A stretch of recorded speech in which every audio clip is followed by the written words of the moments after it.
Sorry.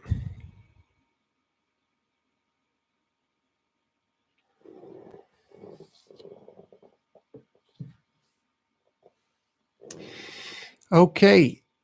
Yeah. Let me post a link to this one in the other chat. Good idea.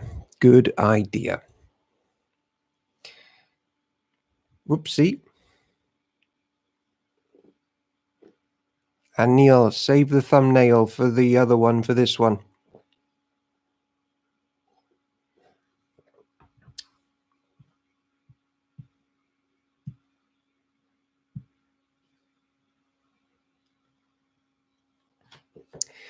Only 4 people here, and it's 9:10.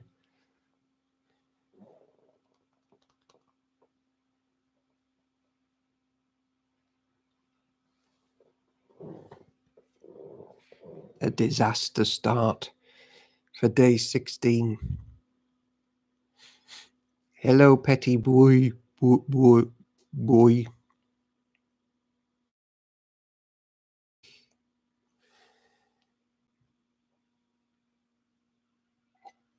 7. The numbers are climbing, though we have still lost at least 5 people.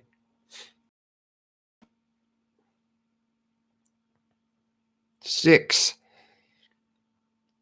Boah. Yeah. So, well, I'll tell you, North Star, sorry about that. Sorry, everybody.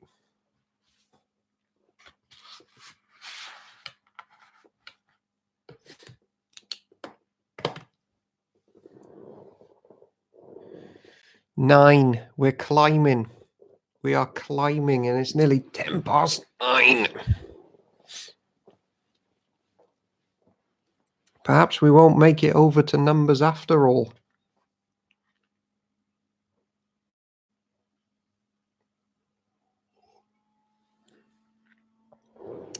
All right, we'll give 2 more minutes for the people that I've messed around who are still in the realm wondering what's going on.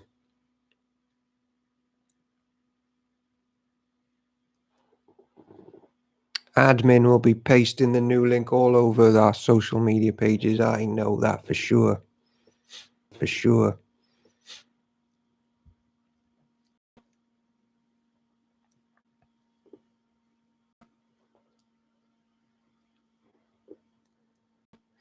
So what happened was the mic disconnected and then wouldn't reconnect. Then it wouldn't let me back in the live stream. It was just making me a viewer of my own live stream. So I had to start a whole new one. We've lost Diane. We lost Sue Roberts. We've lost a lot of good people this day.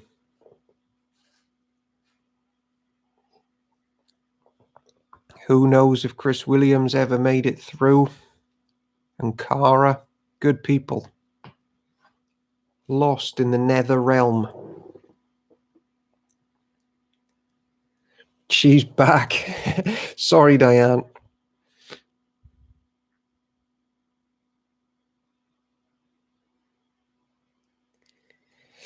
Right. I'm sorry, Mike Pro.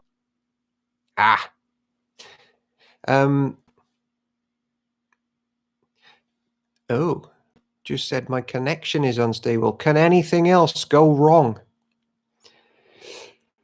There are no links under this chat as to why you're asking those questions, because that was in the chat box that just got closed down, and I'll have to add them later. But you know by now why we're asking those questions of everything we read. We're in Leviticus chapter 23. It is 12 minutes past 9. It has been a disaster to day 16, but thankfully, hey, there you go. Thankfully, we are now going to read not about disaster, but about the Day of Atonement in the ancient church. We're still dealing with feasts. You know all about the Day of Atonement now and the various feasts that have happened. So dig out verse 26, 6.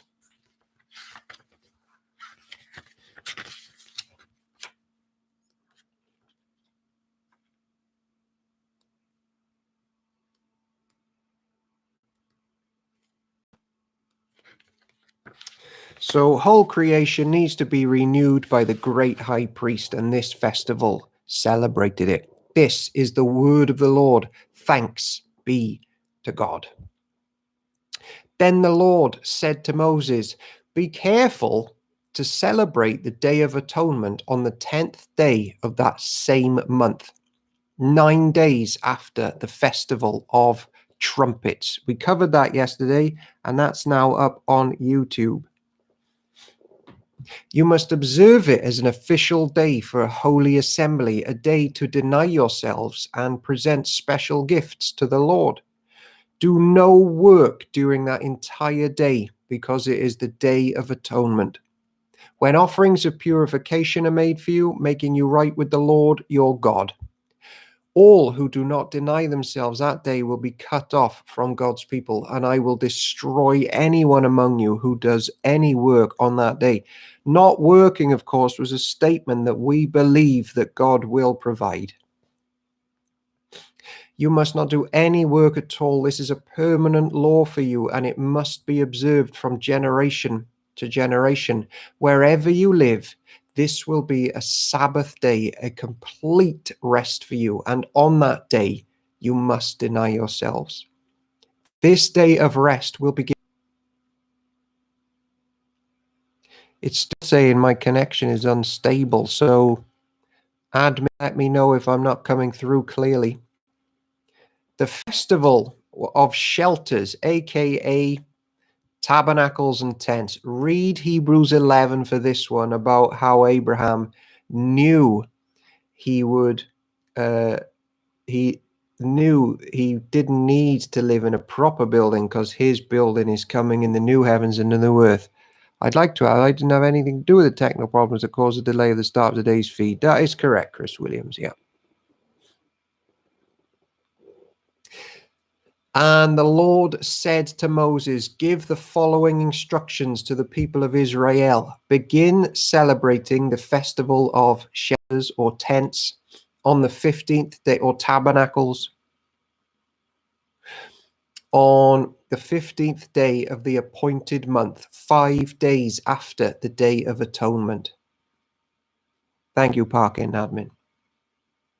This festival to the Lord will last for 7 days. On the first day of the festival, you must proclaim an official day for holy assembly, when you do no ordinary work. For 7 days, you must present special gifts to the Lord. The 8th day is another holy day on which you present your special gifts to the Lord. This will be a solemn occasion, and no ordinary work may be done that day. These are the Lord's appointed festivals. Celebrate them each year as official days for holy assembly by presenting special gifts to the Lord, burnt offerings, grain offerings, sacrifices, and liquid offerings, each on its proper day. These festivals must be observed in addition to the Lord's regular Sabbath days, and the offerings are in addition to your personal gifts, the offerings you give to fulfill your vows, and the voluntary offerings you present to the Lord. Remember that this 7-day festival to the Lord, the festival of shelters, begins on the 15th day of the appointed month. after you have harvested all of the produce of the land. The first day and the 8th day of the festival will be the days of complete rest. On the first day, gather branches from magnificent trees, palm fronds, boughs from leafy trees, and willows that grow by the streams. Then celebrate with joy before the Lord your God for 7 days.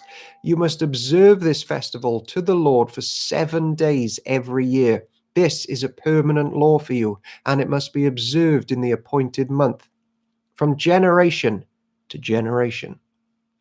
For 7 days you must live outside in little shelters. All native-born Israelites must live in shelters.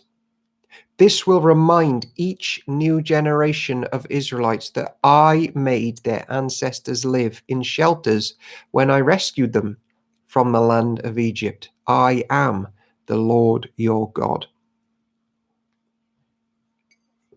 Park End members, should we live in the car park for a week?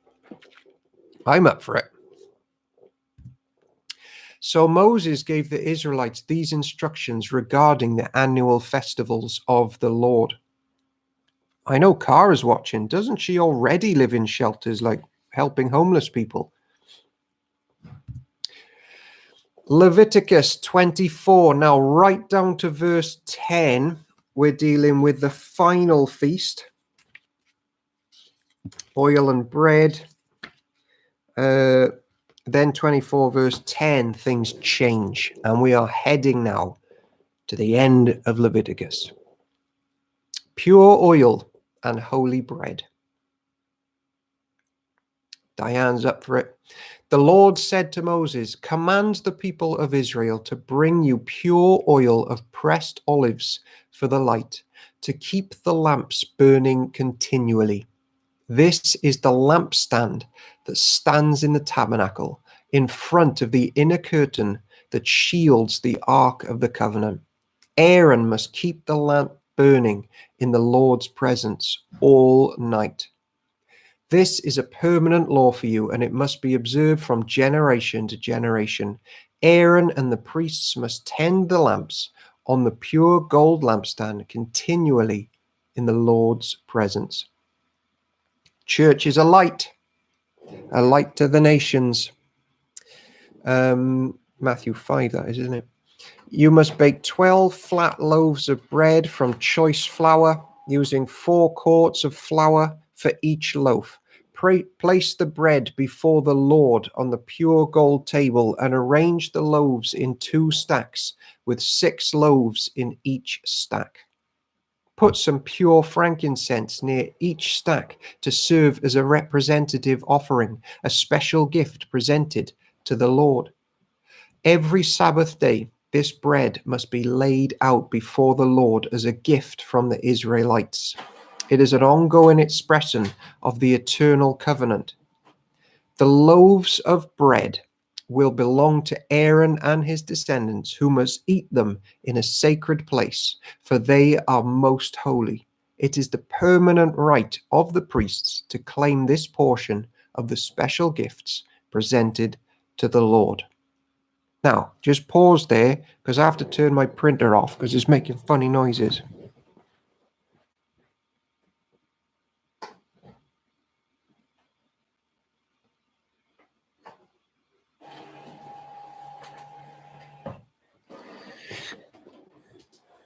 Live TV, eh? Live TV.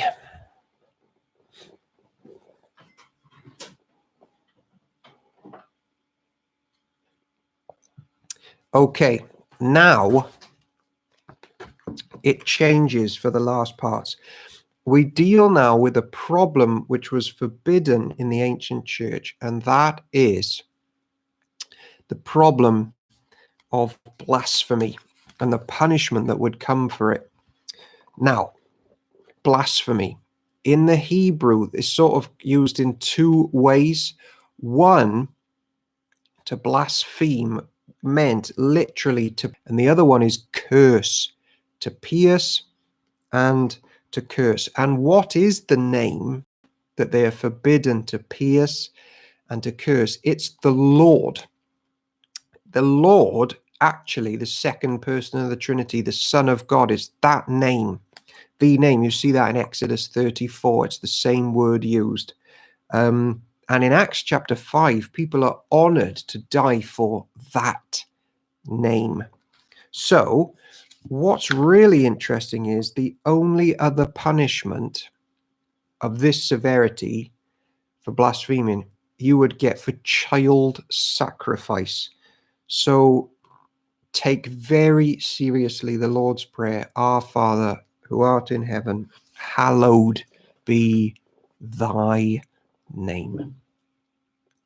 One day, a man who had an Israelite mother and an Egyptian father came out of his tent and got into a fight with one of the Israelite men. During the fight, the son of an Israelite woman blasphemed the name of the Lord with a curse. So the man was brought to Moses for judgment. His mother was Shelomith, the daughter of Dibri from the tribe of Dan. They kept the man in custody until the Lord's will in the matter should become clear to them. Then the Lord said to Moses, take the blasphemer outside of the camp and tell all those who heard the curse to lay their hands on his head. Then let the entire community stone him to death. Say to the people of Israel, those who curse their God will be punished for their sin. Anyone who blasphemes the name of the Lord must be stoned to death by the whole community of Israel. Any native-born Israelite or foreigner among you who blasphemes the name of the Lord must be put to death. Anyone who takes another person's life must be put to death. Anyone who kills another person's animal must pay for it in full, a live animal for the animal that was killed. Anyone who injures another person must be dealt with according to the injury inflicted. A fracture for a fracture, an eye for an eye, a tooth for a tooth. Whatever anyone does to injure another person must be paid back in kind. Whoever kills an animal must pay for it in full, but whoever kills another person must be put to death. This same standard applies both to native-born Israelites and to the foreigners living among you. I am the Lord your God. After Moses gave all the instructions to the Israelites, they took the blasphemer outside the camp and stoned him to death. The Israelites did just as the Lord had commanded Moses. So there was real hatred and intent to pierce, wickedly pierce and curse the Lord who had led them out of Egypt.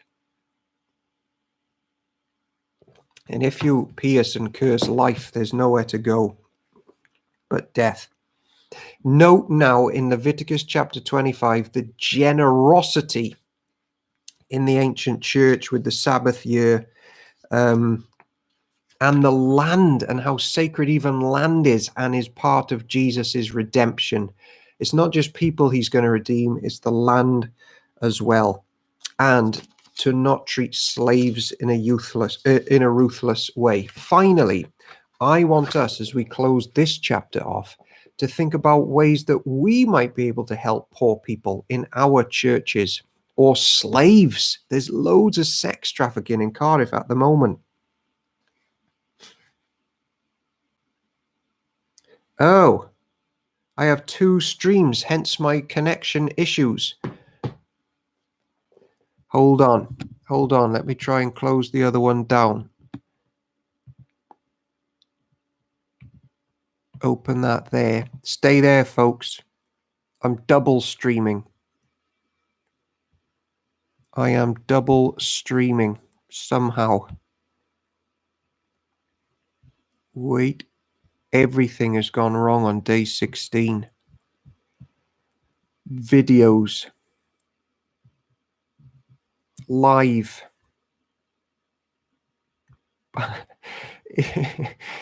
Some people are still in. How do I even stop that one? Enter the live control room. It's not going to let me shut it down, is it? It's just on a loop. The other one's on a loop. How do you even close that down?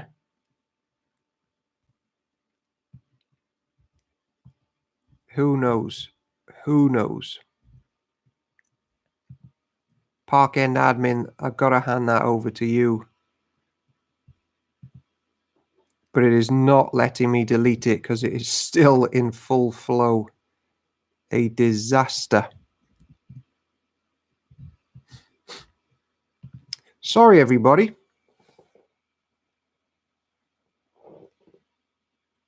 I am transmitting from the country of the United Kingdom. No, Great Britain. Wait, Wales. No, that's a province. Control room, manage, delete. We will be back now. Hold on.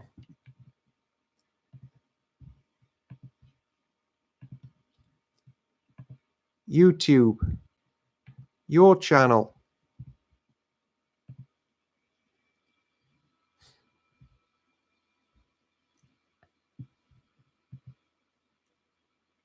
YouTube Studio. Videos. Live. Control room. We are in the control room of the debunked stream. Yeah, I can edit. I can certainly edit.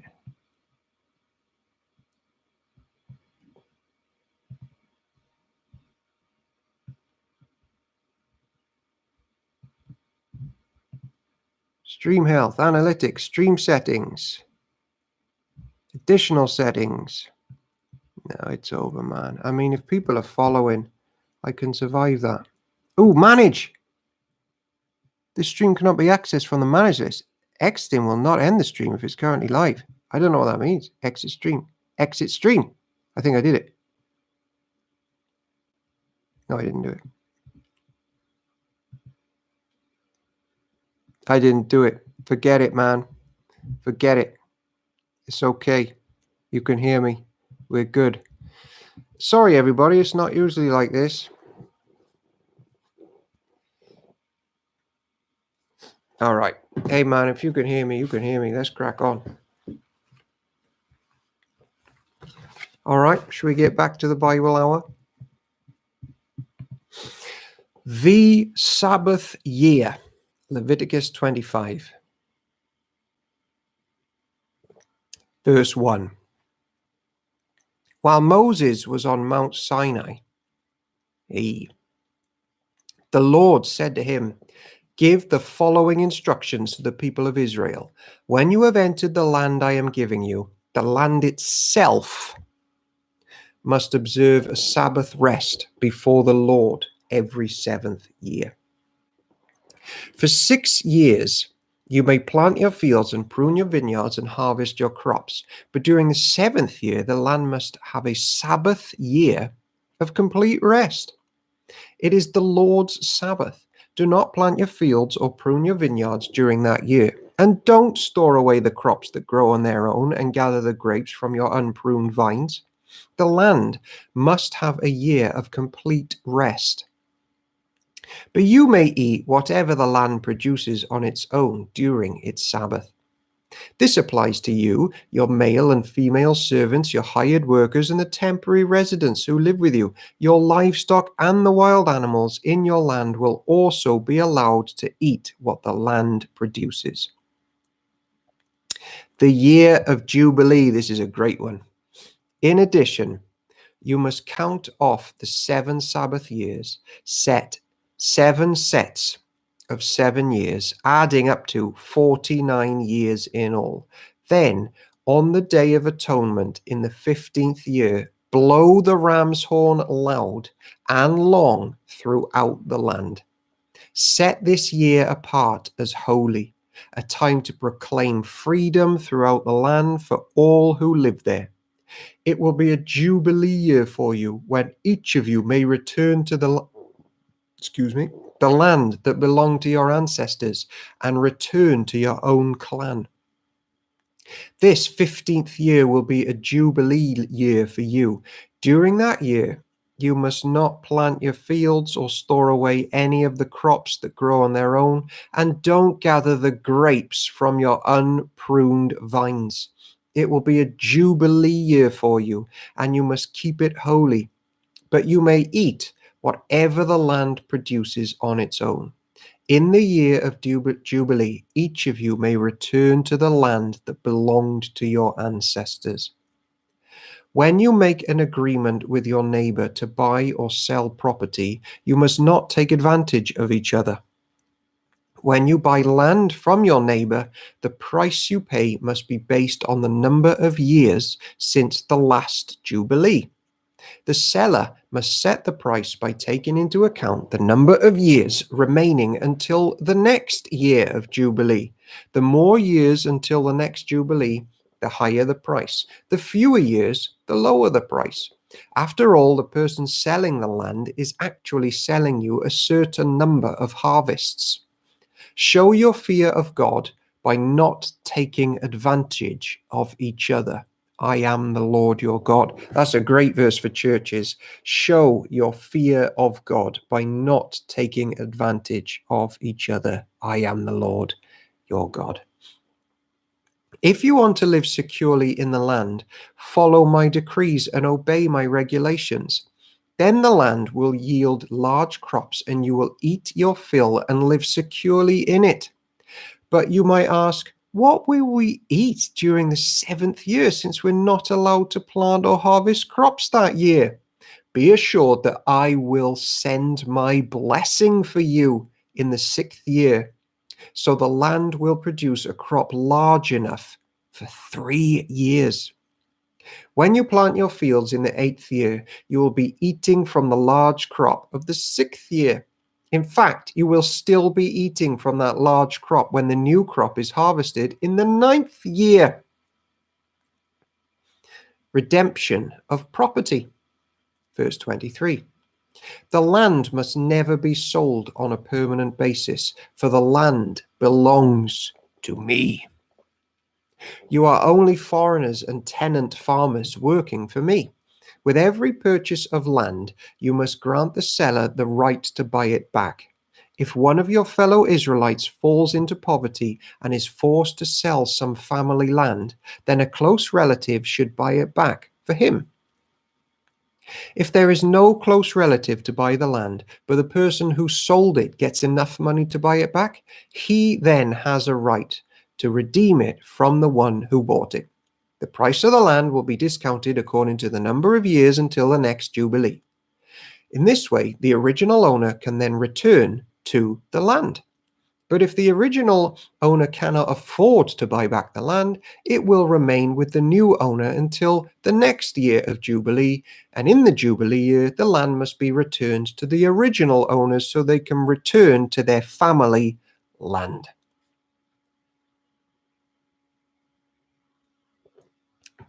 Anyone who sells a house inside a walled town has the right to buy back for a full year after its sale.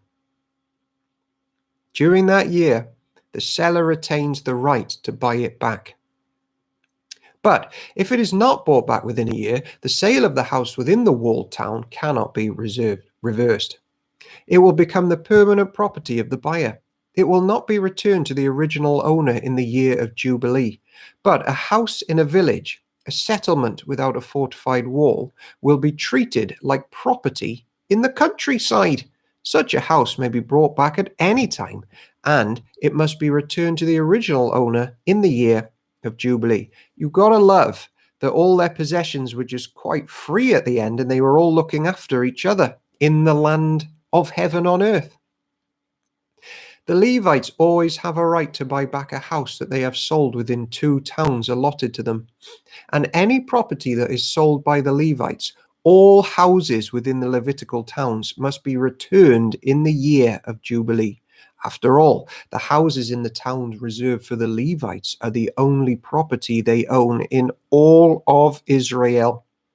The open pasture land around the Levitical towns may never be sold. It is their permanent possession. Priests, see?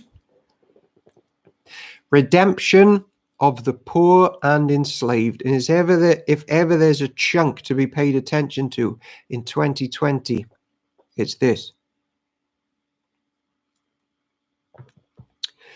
If one of your fellow Israelites falls into poverty and cannot support himself, we may well be heading into a worldwide recession, so pay attention to Moses. Support him as you would a foreigner or a temporary resident and allow him to live with you. Do not charge interest or make a profit at his expense. Instead, show your fear of God by letting him live with you as your relative. Remember, do not charge interest on money you lend him or make a profit on food you sell him. I am the Lord your God, who brought you out of the land of Egypt to give you the land of Canaan and to be your God. If one of your fellow Israelites falls into poverty and is forced to sell himself to you, do not treat him as a slave. Treat him instead as a hired worker or as a temporary resident who lives with you, and he will serve you only until the year of Jubilee.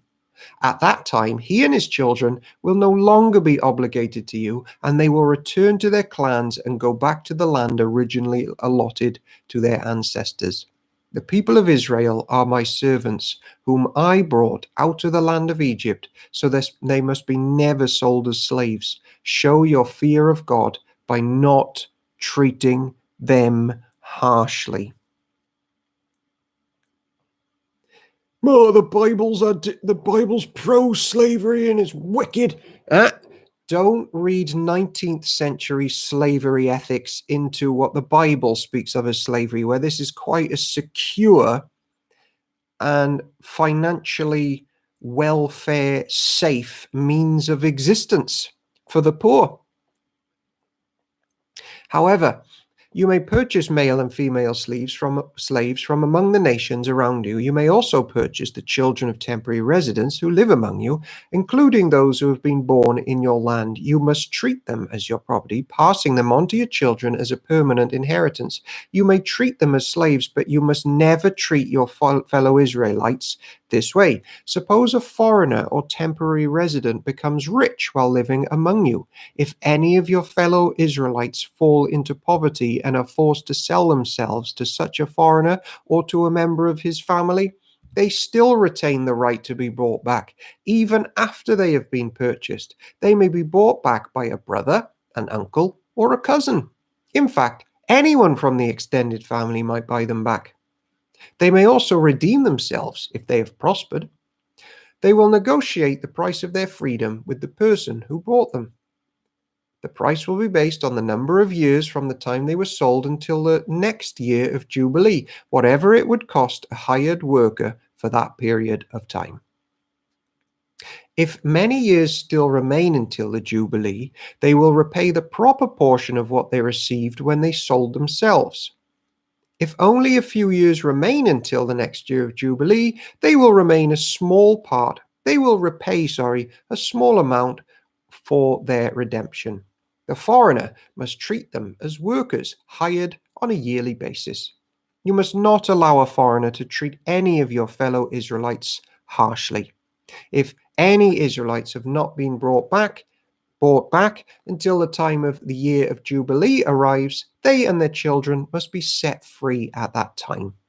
For the people of Israel belong to me. They are my servants, whom I brought out of the land of Egypt. I am the Lord your God.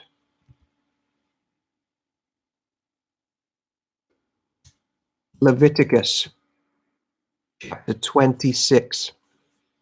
The church can be blessed if they trust and obey. Blessings for obedience. Do not make idols or set up carved images or sacred pillars or sculpted stones in your land so you may worship them. I am the Lord your God. You must keep my Sabbath days of rest and show reverence for my sanctuary. I am the Lord. If you follow my decrees and are careful to obey my commands, I will send you the seasonal rains. The land will then yield its crops, and the trees of the field will produce their fruit. Your threshing season will overlap with the grape harvest, and your grape harvest will overlap with the season of planting grain. You will eat your fill and live securely in your own land.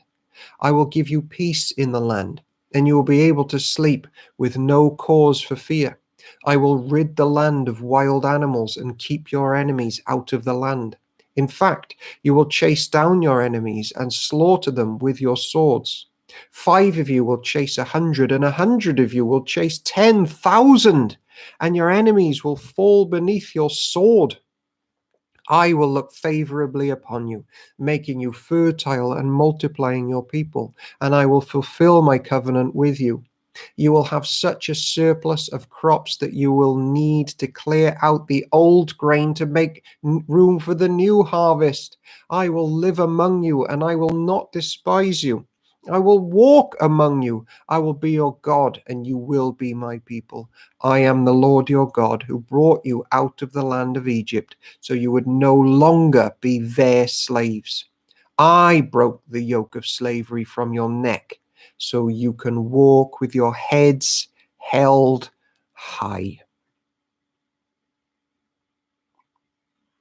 People don't realize that enough. Being rescued from sin and that slavery to be the slave of the Lord Jesus is a liberating thing which enriches a life. Obedience still leads to life today in the life of our churches. I know that rain falls on the righteous and the unrighteous alike, and bad things in our lives aren't necessarily a result of disobedience or sin or something. But an obedient church is a happy church and knows blessing. That's a fact.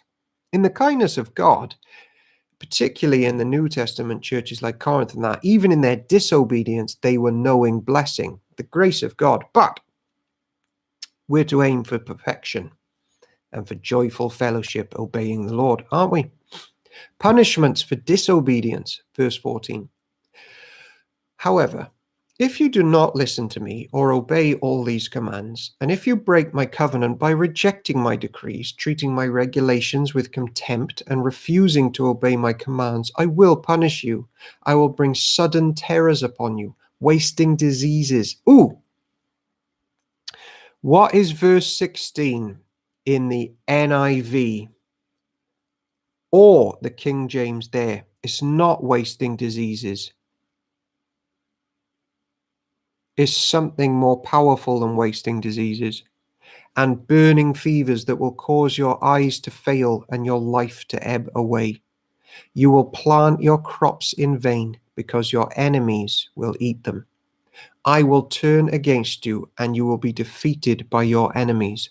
Those who hate you will rule over you and you will run even when no one is chasing you.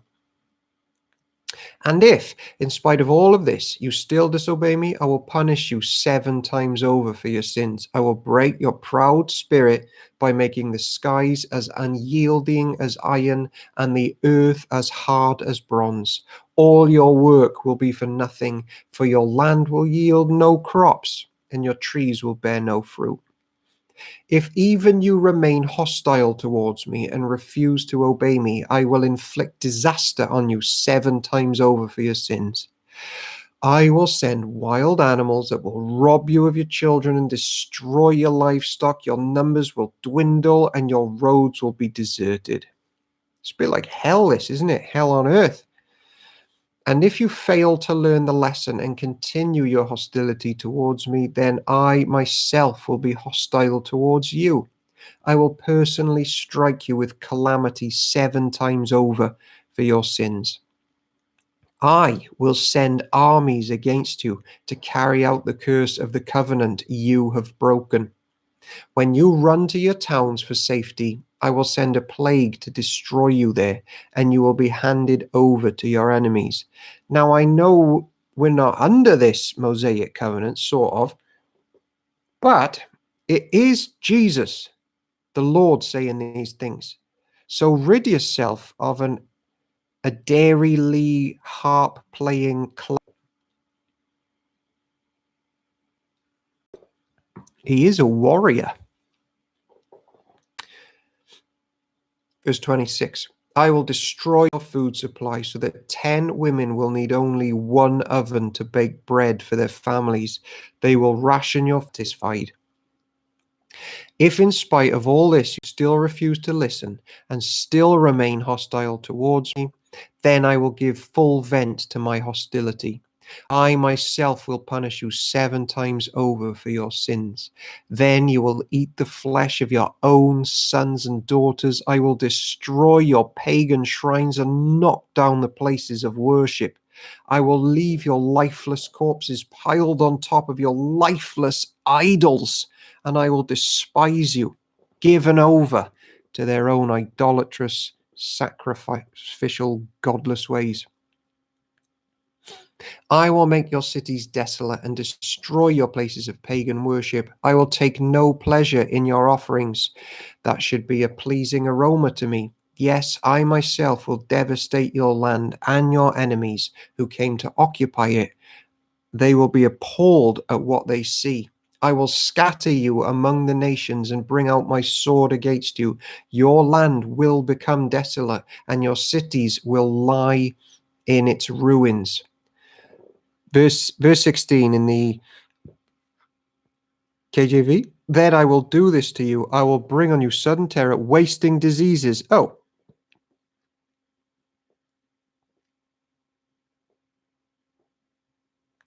Hello, soon. All sorts of things are happening because the other stream is still running, but nobody's there. Verse 34. Then at last the land will enjoy its neglected Sabbath years, and it lies desolate while you are in exile in the land of your enemies. Burning plague. Okay. Then the land will finally rest and enjoy the Sabbaths it's missed, as long as every 7th year that you lived in it.